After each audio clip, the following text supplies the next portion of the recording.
Welcome to the Wellness in a Chaotic World podcast.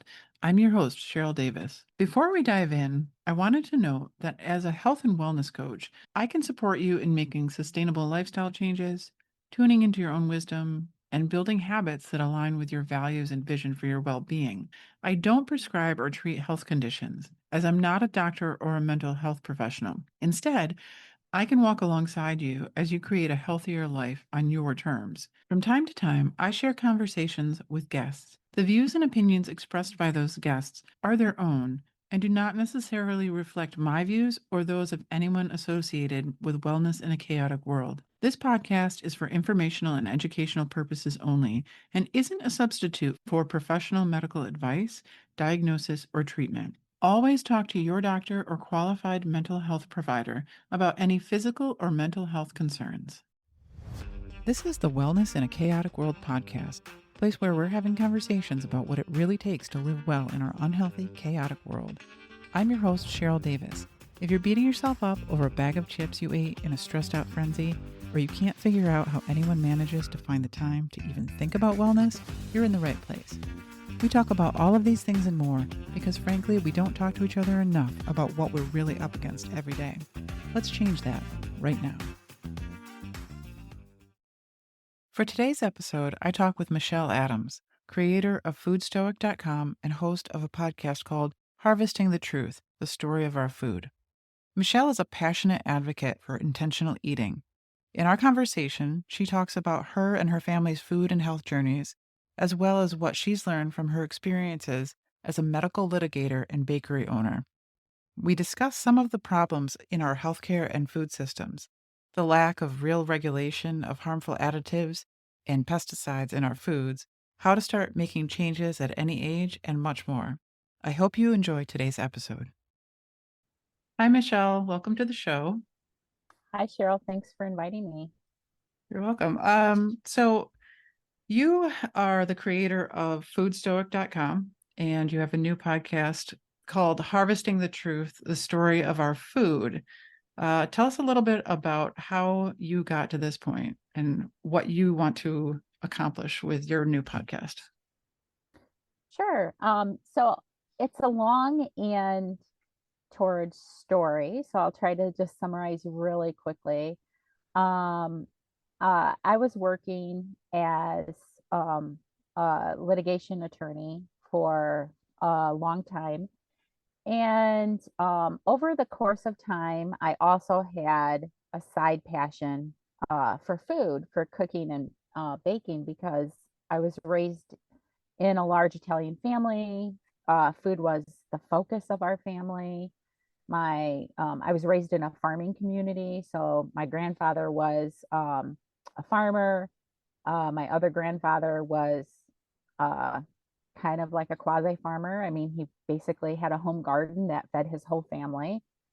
And my grandmother loved to cook. That's all she did. I mean, she loved to cook. That's how she showed her love for her family, was to cook for them.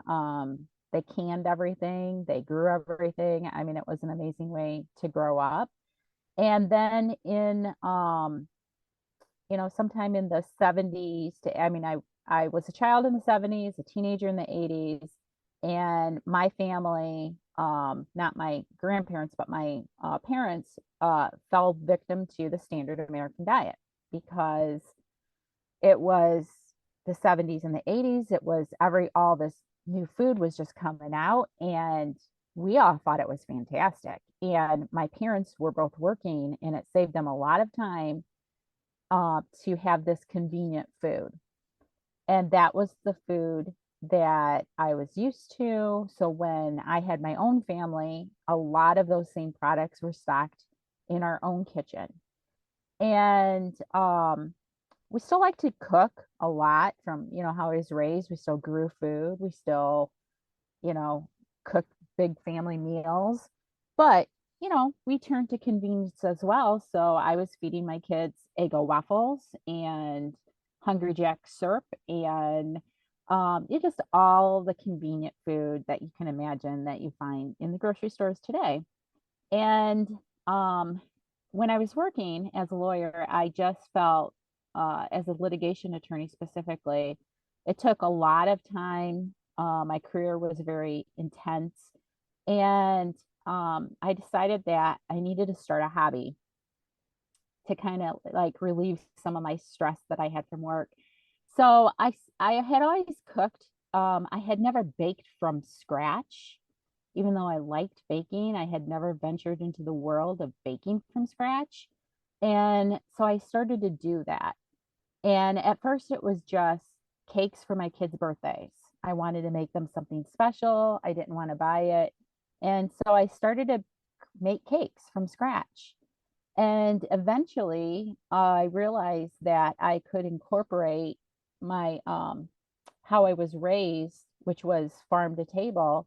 I could incorporate that in my baking, and that's what I started to do. So we would eat seasonally, and I found that it created the best products. And I also found that we liked the from scratch uh, things that I baked a lot better than anything we bought in the store. And so I was baking a lot and loving it. I was so passionate about it. It was a great hobby. And eventually I decided to turn that hobby into a business.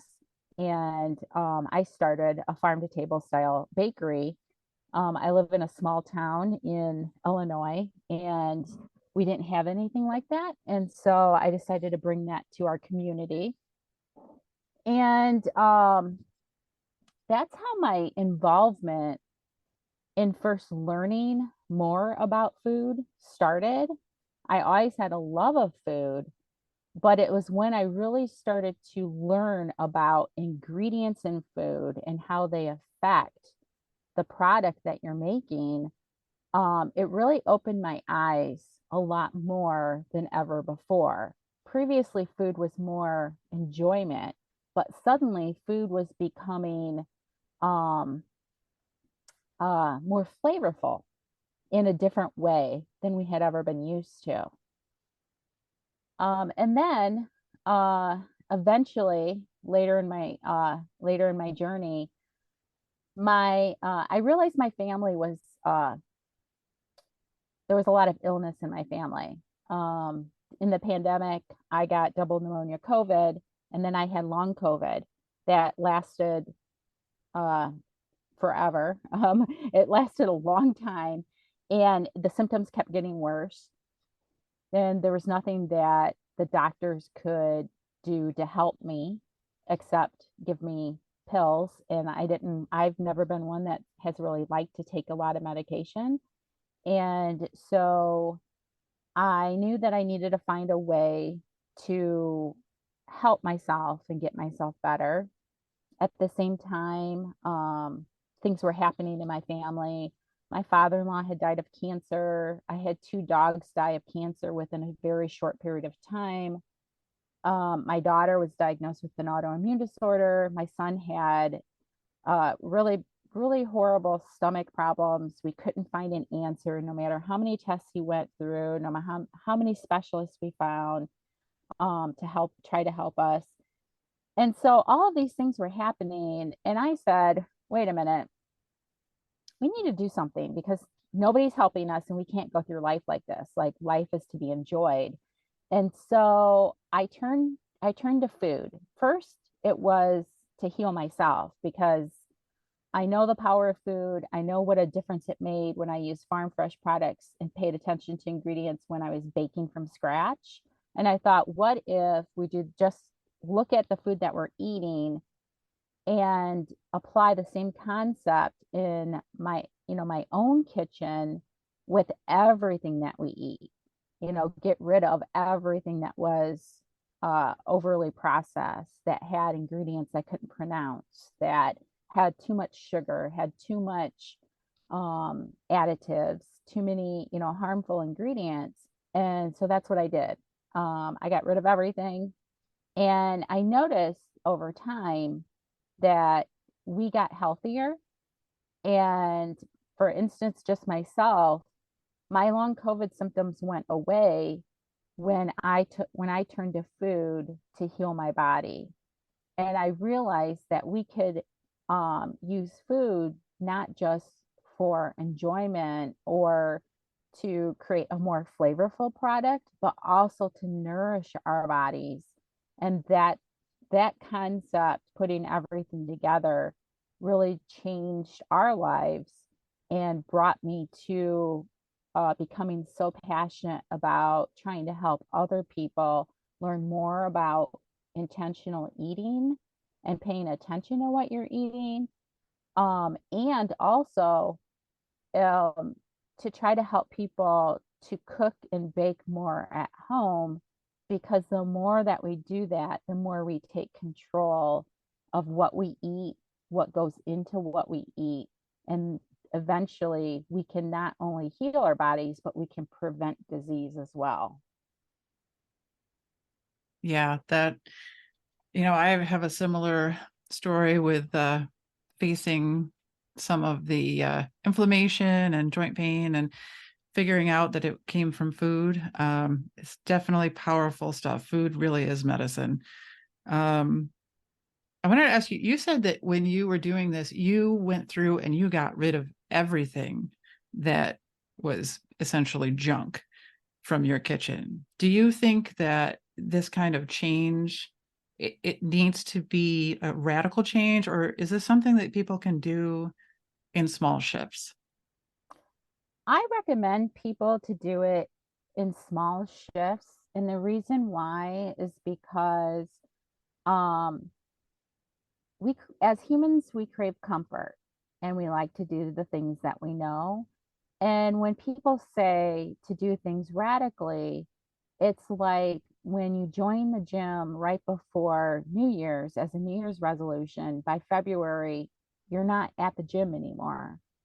Or if you decide to start a diet, you're on the diet for maybe a week or two, and then you get off of it because you can't do it. And so I think radical shifts are sometimes hard for most people. And if you do it little by little, eventually it becomes part of who you are. Just like if you incorporate a new routine, let's say, you decide you're going to start to drink more water, and you slowly add like an extra glass of water a day, eventually it becomes natural to drink more water. But if you decide that you need to drink more water and that more water needs to be a gallon, and you start drinking a gallon a day, like you're going to do that for just a couple of days and you're not going to stay on that. For myself, I needed something radical because in the past I had always had a New Year's resolution to clean out my pantry, just to get it organized or organize my refrigerator. And I noticed that a couple weeks after I did that, it went back to being a disaster zone. And so I knew, like, I'm always one who, if I make a decision to do something, I know that I need to go all in on it in order to make my change. And so for me, I wanted to feel better more quickly, and I didn't want to kind of wait. And so I decided to just get rid of everything because my family was really sick, and I thought we needed something radical to help us. And that's why I did what I did. But I don't expect everybody to do that. It's kind of hard to say throw out your favorite food, especially if you don't yet know how or what to replace it with. Yeah, absolutely. It's one of those things, I'll say to people, for me, my issue is with dairy, and they say, well, how do you get rid of cheese? Like, eh, you know, everyone has a struggle, and that is a hard one for me, but um, yeah, for me, it was definitely taking things one step at a time and replacing foods. Yeah. So I have a question about your background as a medical litigator. That is very interesting. How does that your professional experience inform your approach to food and learning about the food system? Well, I practiced as a medical litigator for 20 years. And before going into other kinds of law. And during that time, I probably looked at I don't even know how many, well over a million pages of medical records. I interviewed hundreds of different types of doctors of all specialties. I saw, of course, I was always seeing the worst of things, but sometimes it wasn't always the worst. And it helped me because I became skilled at research and I understand medicine, even if I'm not a doctor myself. I don't proclaim to know uh, what a doctor knows at all. They go through an amazing amount of school and experience to become physicians skilled at what they do. But I do know from representing doctors, I know how they think. I know how insurance companies think because I worked with insurance companies, all the big ones, for 20 years. And I also, in addition to all of that, I saw a lot of some of the same behaviors over and over and over. And what I saw was people turning to their doctors for problems that they had medically. And I didn't see a lot of talk about prevention. I saw a lot, of course, at that time, but you have to understand that as a medical litigator, when there's a lawsuit, you don't just look at something in a vacuum. So you get the medical records for a person's entire life. And because you have to put pieces together. And so you see all of their visits to the doctors, all the doctors that they went to, all of their complaints over a lifetime, all of the diagnosis, all of the tests that they had. I mean, you see everything. And what I saw was people not being talked to about how to prevent illness, but being handed a lot of pills and tests to try to treat something when they did get sick. And that affected me. It made me realize that in this country we don't talk a lot about prevention, and we sure don't talk a lot about the things that we're eating. So why do you think that is? Well, I think it's the way that our culture is in our country because it's not like that in some of the other countries. And I also think that it's the way that our food is made in this country. There's not a lot of regulation. There's a lot of pretend regulation, but there's not actual regulation. For instance, some of the additives that we have in food have been on the watch list at the FDA since the 1980s, and they've not gone back and reviewed some of these additives. But in other countries, those same additives are outlawed because they're harmful. And so I think that in our country, it's very unfortunate that we don't have a lot of actual regulation. People feel like they're being protected, but it's an illusion.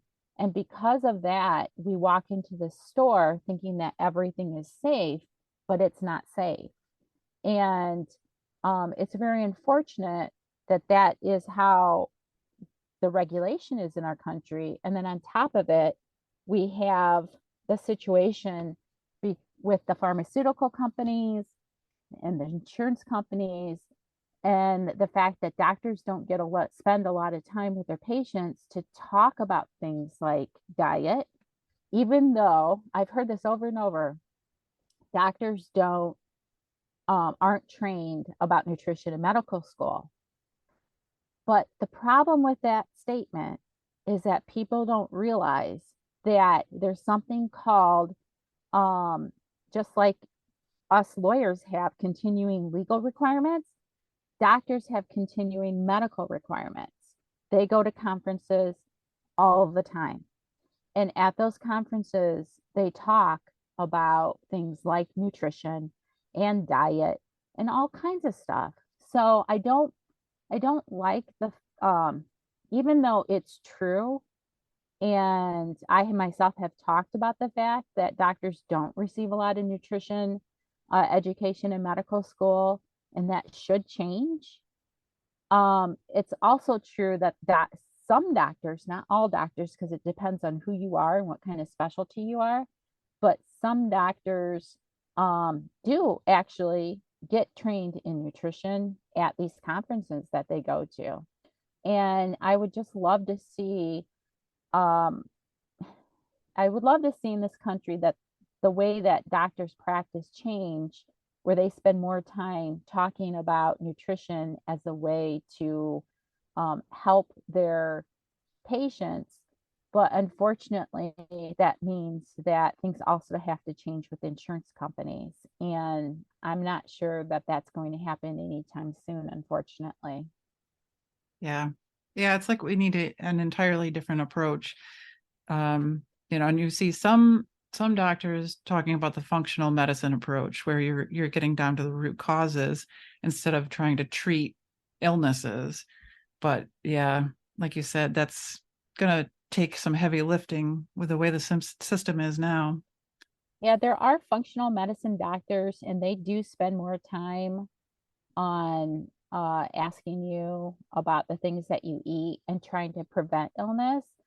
But the problem is that oftentimes the insurance company, if you have insurance, won't pay for those visits unless the doctor somehow works in a service that is covered under insurance. And then it's possible, that that will be paid for. And not everyone can afford to go to a doctor if their insurance company is not paying for it.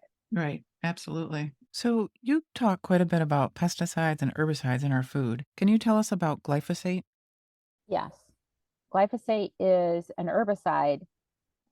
It's manufactured by Monsanto Bayer Corporation, and it is used to as a fertilizer sprayed on food, mostly grains, but also other type of food.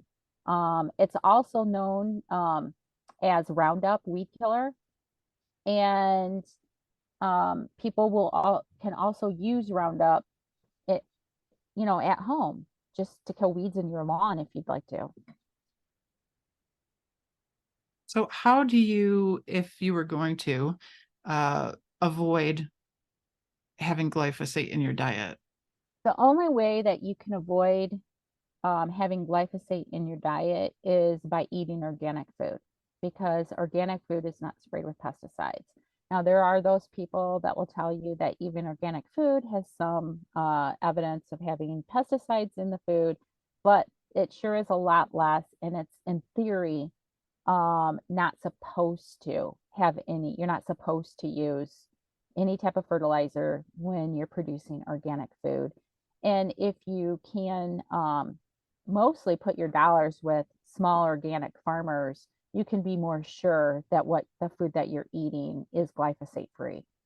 So tell me why glyphosate is a little bit controversial in terms of whether it is a problem or it's not a problem.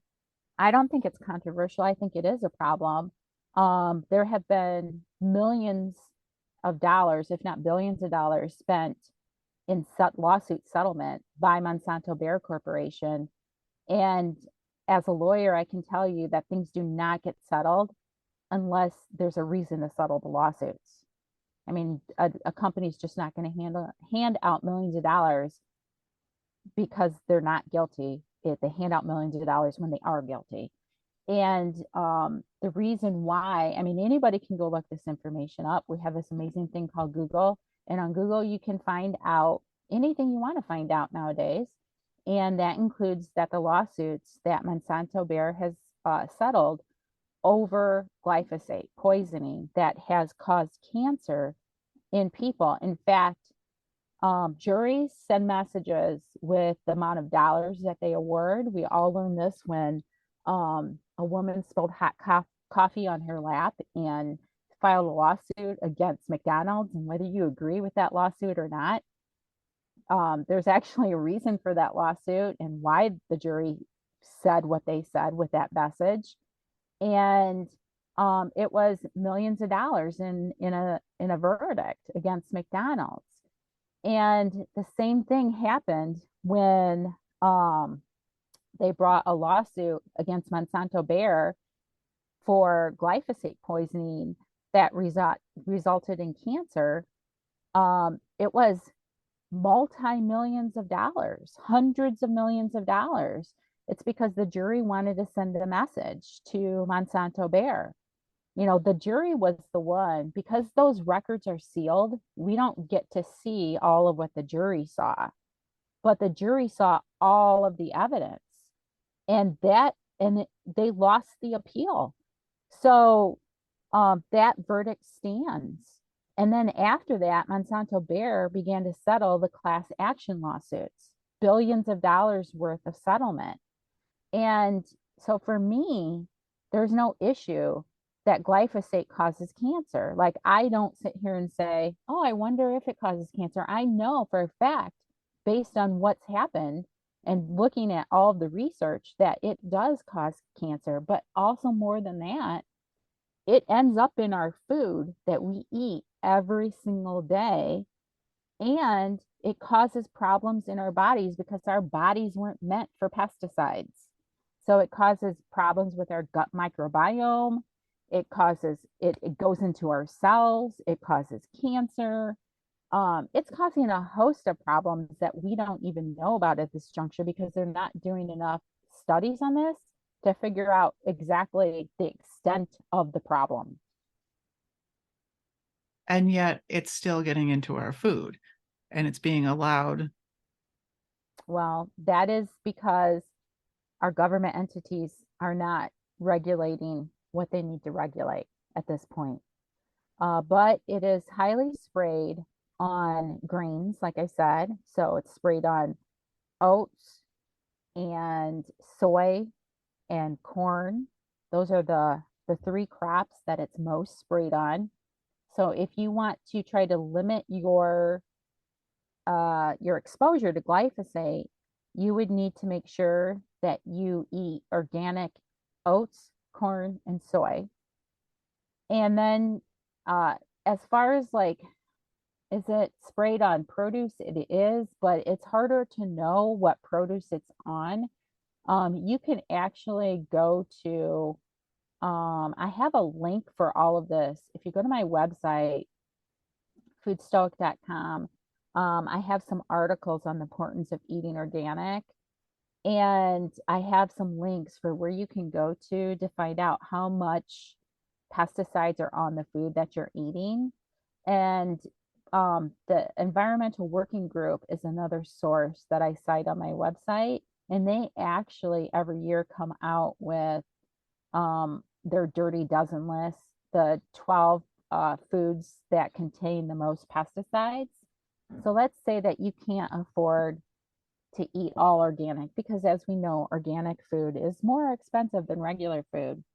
Then I would suggest to stick with organic for the 12 most pesticide sprayed foods, as well as the grains that we're eating. And just that is going to help you out a lot to try to limit your pesticide ingestion. Awesome. That is great advice.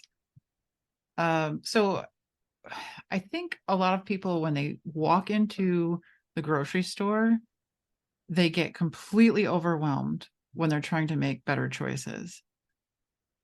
Do you have any tips for like getting through that overwhelm? I understand that because I've been there myself. And, you walk into the grocery store and you think, first of all, you think everything's safe to eat. And then you start to eat with more intention and become more aware about ingredients. And you feel overwhelmed and depressed because you're looking at this and you're like, I don't know what I can eat. And for that, I say shop. Don't shop the middle aisles because those are the aisles that have all the highly processed foods, which always contain the ingredients that you can't pronounce and the unhealthy ingredients. and they're overly processed to begin with and contain a lot of chemicals. So don't shop those aisles. Instead, try to stick to fresh food, so fresh produce and meats, grains that are organic if you can afford that, and dairy, and not yourself, if you have a dairy allergy. But things like that, and that will help you if you could try to incorporate as many of those foods as possible rather than the ultra processed junk food. Yeah, that's awesome.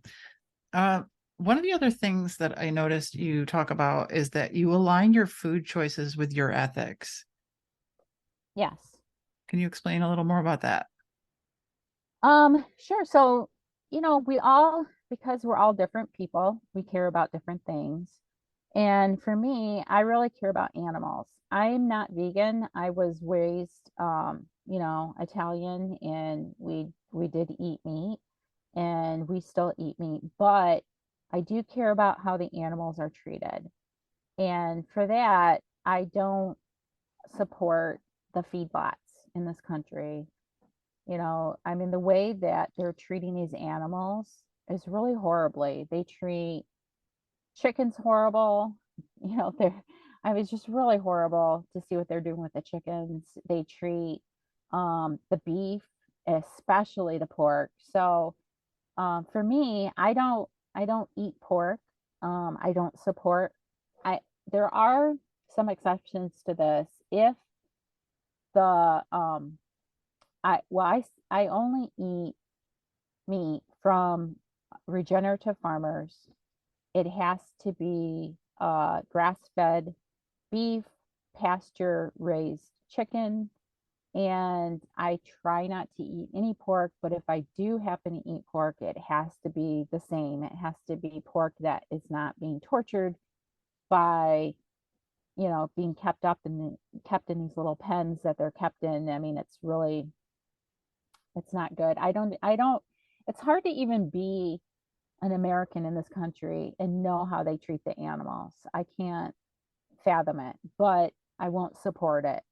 And while I sometimes think like they don't care what I do, I care what I do. And so I don't support any of the feedlots or how they keep the animals. And I do not order, for instance, I order my milk from a local dairy that I know that they don't treat their cows with hormones. I know that they keep their cows out in pasture, just like I was raised in a town with less than 10,000 people, surrounded by cornfields in the Midwest. And all of our cows were kept in the pasture. Like we didn't keep our cows in factories. And so that's my ethics. Like I just align how I eat with my ethics. I try to support local farmers as much as possible. So I visit the farmers market every week. Even in the winter, you can still find some small farmers holding market because farmers still grow things in the winter. They have greenhouses. They have a plethora of vegetables even in the wintertime. So you can still support some of these farmers. If you can't, then you can help them by just not supporting the big food companies that only care about profit. Yeah, so I mean, that takes a lot of intention. You have to be really conscious of it and make that decision to support certain people and not others, and to not go through life just going through the motions. You do, but I feel like it's just become second nature now. Also, I decided that I didn't want to support companies that were only cared about the profit margin and not me. And I know those companies because they put harmful things in their food. And I don't I don't buy their products. I just made a decision I'm not going to buy their products because honestly, I feel like we've gotten away from this, but you can make anything that you want to make. You don't need their food or something they call food. Like it's not real food, but you don't need their stuff. You can make your own bread. I make my own bread. Um it's something I taught myself how to do, and it's better for my family. And we don't need to support the big food companies that are putting too much salt, sugar, and fat in their food, along with harmful chemicals, or growing their food in a harmful way. So we make our own bread. We can make our own um, all of our own food, from like all of our own meals. Like like I advocate like making home cooked meals, especially on Sundays. Like on Sundays, we always had a big family dinner. So we'll have pot roasts and stuffed peppers. And, we can grow a lot the peppers in our backyard, in our garden. I live in the suburbs now. I still have a garden. You can grow a pepper on your patio.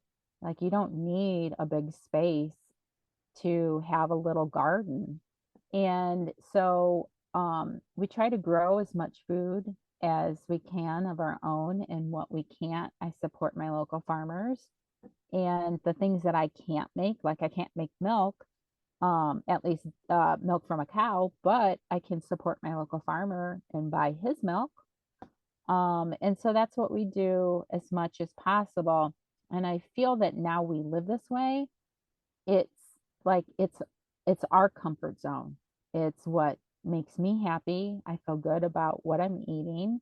Even this morning, I was thinking about that. I'm like, I would rather just be in my house thinking about, what I'm going to make for dinner than doing most anything else, because it makes me feel really good and it makes my family feel really good.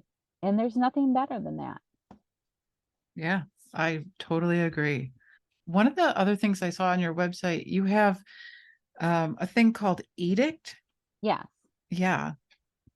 And that is a thing that you've come up with to help people take control of their food choices and becoming intentional about their eating.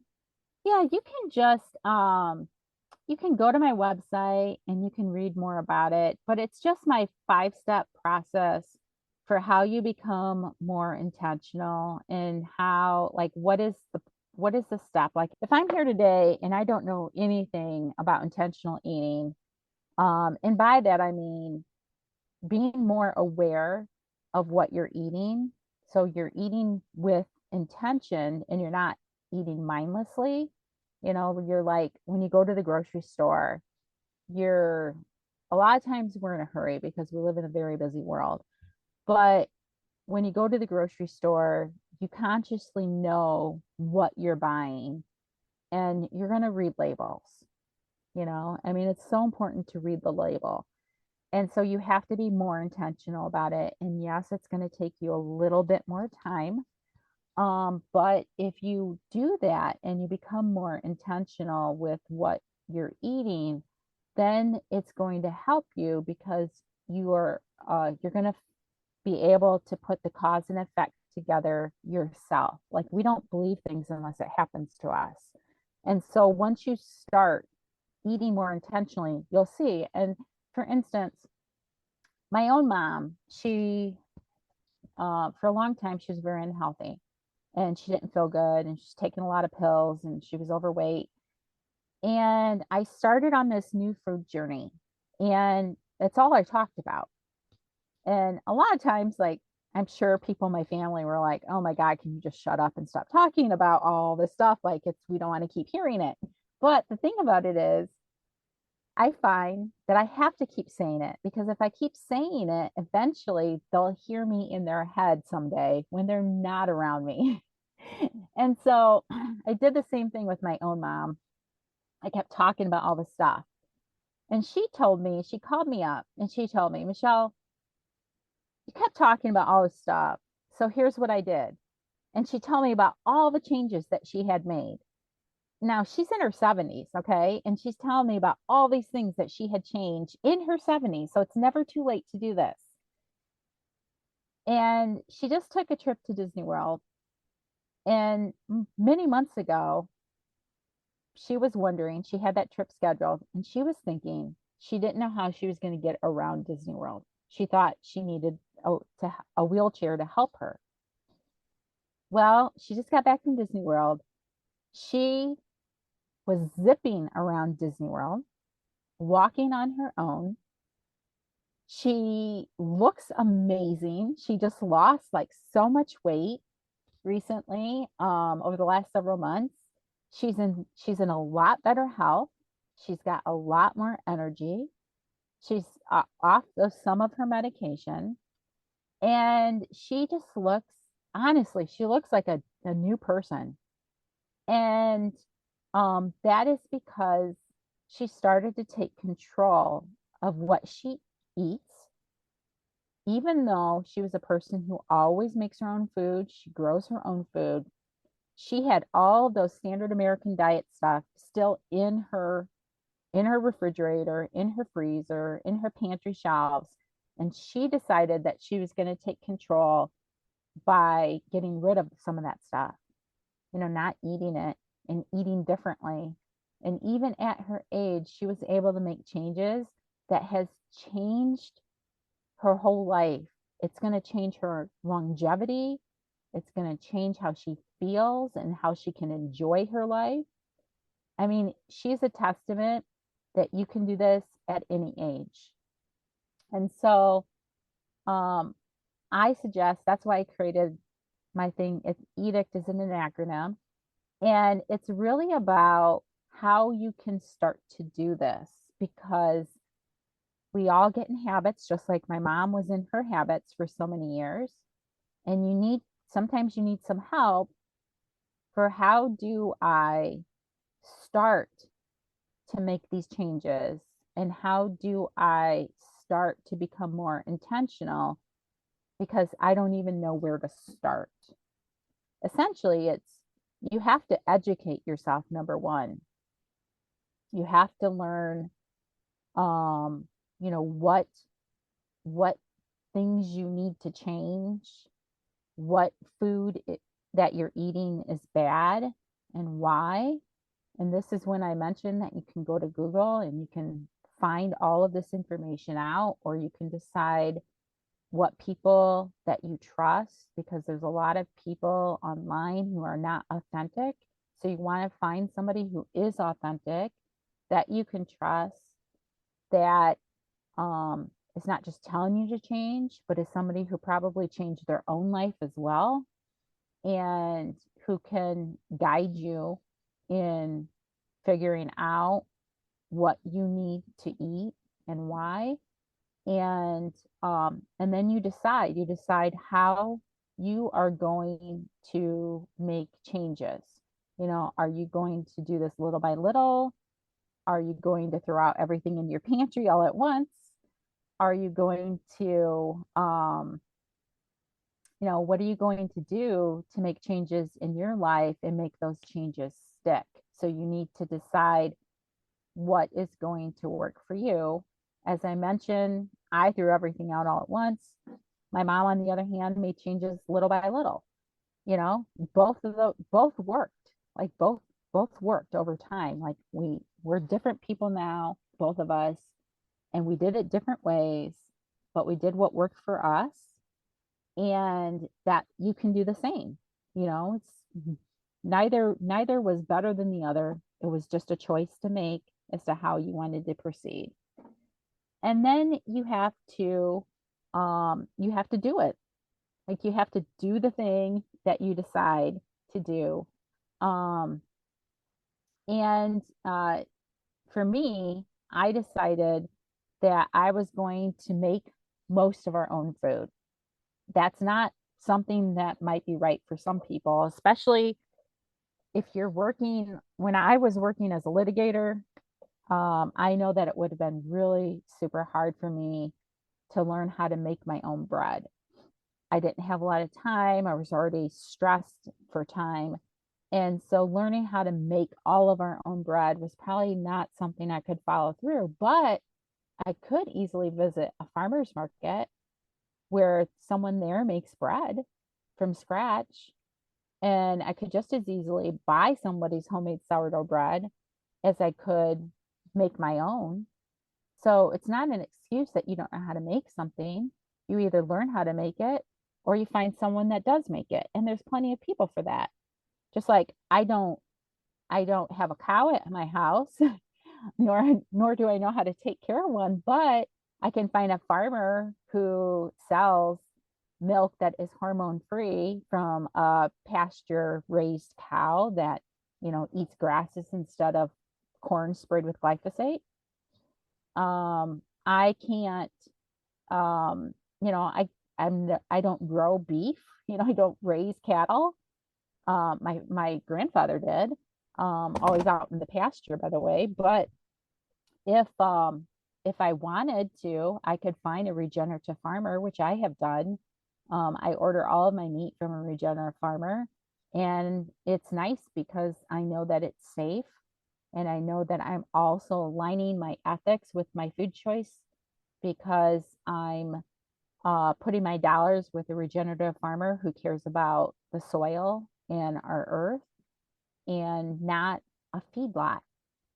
So, these are steps that you can take in your own life if you really want to. It's just a matter of deciding to do it.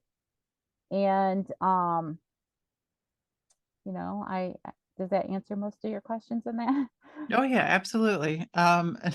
It's awesome to hear about your mom too, because that's a perfect example of how you can start at any time.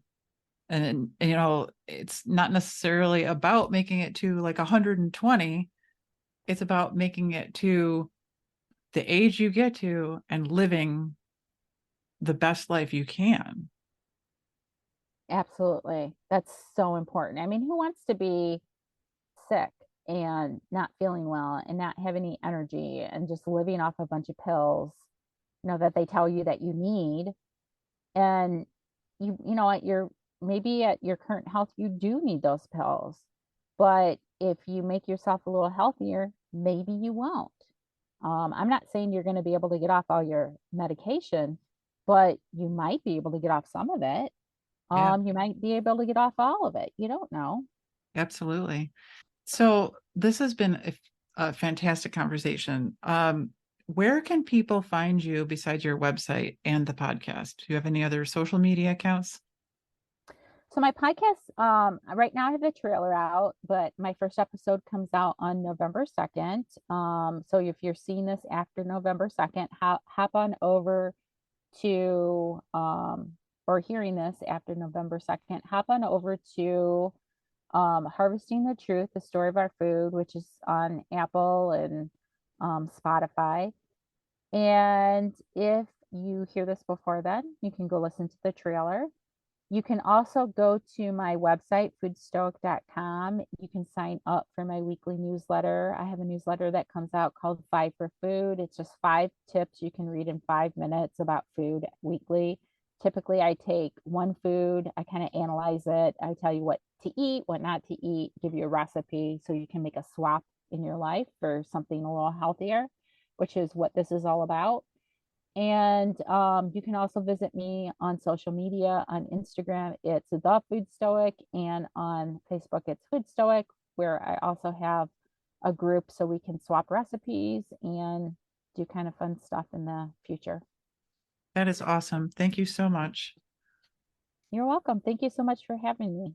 Hey there. I'm jumping in here to quickly talk to you about food, stress eating, and plain old overeating. I talk a lot about how our environment is obesogenic and it's stacked against us, where the grocery stores are packed with junk and our lives are overscheduled. So it's not really a surprise, probably, to you that learning how to overcome these challenges has been one of my biggest opportunities for growth. I spent years reading tips and tricks from reputable sources, but nothing seemed to stick. There was a time when I thought the endless cycle of stress induced cravings for sugar and crunchy snacks would never end. But when I broke down all of the advice I was hearing into 3 essential categories, I ended up building myself a system. It helped me remember how to handle each of my more difficult moments with food. And if you're interested, I'd like you to have it for free. There's a link in the show notes where you can opt in to receive my quick start guide called Escape the Emotional Eating Maze: 3 Keys that Unlock the Path to a Mindful Relationship with Food. If this resonates with you, please don't waste another minute of your life feeling like you're out of control when it comes to your food. Download the guide today and let's navigate this path to a healthier, happier you together. So, the one big takeaway from talking with Michelle, I think, is that to eat healthy in our culture, we really need to be aware of what's actually in our food. But we really can't rely on our government to protect us and ensure that our food is completely safe. We really need to educate ourselves and begin to buy from people that we trust. It really helps if you can shake the hand of the person who grows the food you eat. While you could argue that having everyone growing their own food or buying it from the farmer's market isn't a scalable solution, I would argue that there are small changes that we can all make toward eating healthier food with more intention. And I think that these choices can help to make the entire system better and more resilient. So now that you've listened to today's episode, I'd love to know what you think. Have you decided to make dramatic changes, or maybe you've decided to make one small change? I'd love to hear about it. You can connect with me on Instagram or Facebook. And until next time, have a happy, healthy week.